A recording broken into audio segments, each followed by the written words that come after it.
How you doing, everybody? It is good to have you here today for our children's sermon.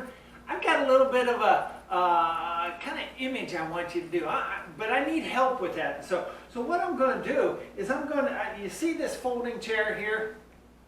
It doesn't sound all that complicated, right? I'm going to ask somebody to come in and join me, and I just want them to sit in the chair. How hard can that be, right? Okay? So can I have volunteers? Come on over. Come on over. I'd be happy to help. I want you to sit in the chair. Okay? Can you do that for me? You want me to sit in it, right? No. Well, I have to open it to sit in the chair. I didn't say open the chair. I just want you to.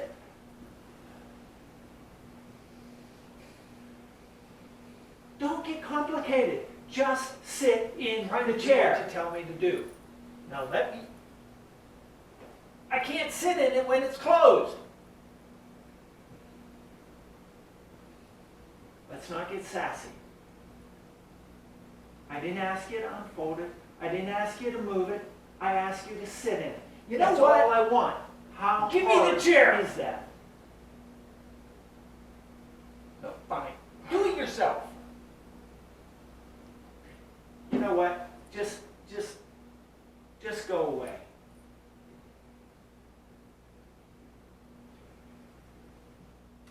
Does anyone think that he can do what I ask for?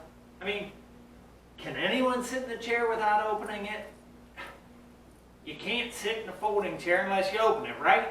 A folding chair has 4 legs, okay? And you need all 4 to support you. The folding chair with only 2 legs touching the floor, it's not there. You can straddle it, you can lean on it, but you can't sit on it. You got to have the seat down, right?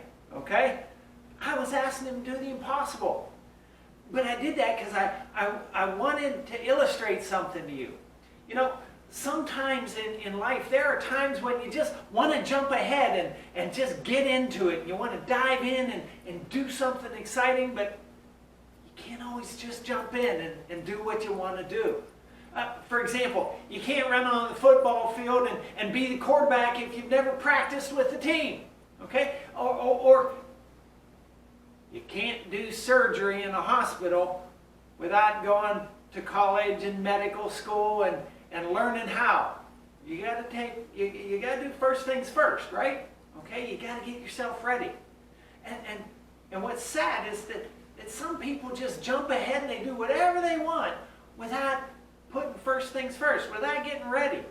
Okay, and the biggest thing most people forget to do is to start with God. And in our scripture, we learn about 1 Peter saying that Jesus is the cornerstone, and if you got to make an important decision, you got to ask God about it first. Okay? If you're starting something new that is going to require the best you have, then you should pray about that and then study really hard so that you know your stuff. Okay? Even if you're going to start a new project to serve God, whether it's serving on a church committee or helping in the food pantry or teaching a class or just getting up and getting ready to go to school, whatever it is, you know, ask God to be with you first. Okay? Now, are you going to get an eye roll from God if you don't start with God? No. But God knows you better than anyone else. He knows your heart better than even you know yourself. And God has a plan for you. And if you want to live that plan to the fullest, if you want to be the best that God made you to be, if you want to get right with God, then the Bible tells us to look for God first, to seek God first. And everything else will be taken care of. Okay? And that doesn't mean we get everything we want.